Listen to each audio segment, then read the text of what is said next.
अस्सलाम वालेकुम, आप देख रहे हैं के न्यूज एचडी। मैं हूं हारिस अली शाह गिलानी। चलते हैं आज की अहम खबरों की तरफ।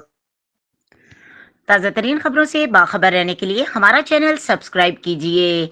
रुक करेंगे साहिवाल का। साबिक मुशीर राना तारिक जावेद ने कहा है कि परवेज इलाही की रिहाई खुशाइंद बात है, सच की हमेशा फतह होती है। हुकूमत वक्त होश के नाखून लें और प्रोपगंडे की सियासत से इज्तनाब करें। मजीद उन्होंने क्या कहा, आइन जानते हैं इस रिपोर्ट में। जी बिस्मिल्लाहिर्रहमानिर्रहीम। मैं हूं आपका मेज़बान हारिस अली शाह गिलानी। आज हमारे साथ मौजूद हैं सियासी समाजी शख्सियत राना तारिक जावेद साहब। जिस तरह कि आप जानते हैं कि गुज़िश्ता रोज़ परवेज़ इलाही साहब को रिहा कर दिया गया। हम इस हवाले से राना साहब से बातचीत करेंगे। जी अस्सलाम वालेकुम। जी वालेकुम सलाम। जी राना साहब, वैसे तो एक आपके लिए खुशी का समय है कि परवेज़ इलाही साहब को रिहा कर दिया गया है। पीटीआई में परवेज़ इलाही साहब ने बहुत अच्छा किरदार अदा किया। इस हवाले से आप हमारे व्यूअर्स को क्या कहेंगे?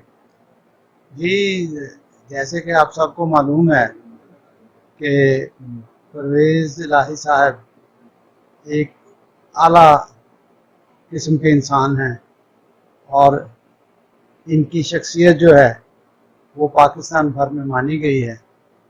और हमें आज बड़ी खुशी हुई है कि उनको रिहा किया गया है और हमारे दिल इससे मुतमिन हैं।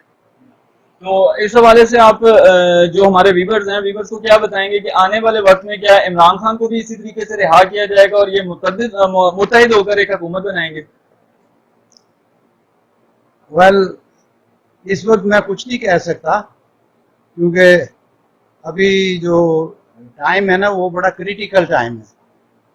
तो जैसे परवेज़ इलाही साहब ने पीटीआई का साथ दिया और हम परवेज़ इलाही साहब के साथ हैं, इमरान खान के साथ हैं और इंशाल्लाह वो दिन आएगा कि हमारी हुकूमत बनेगी।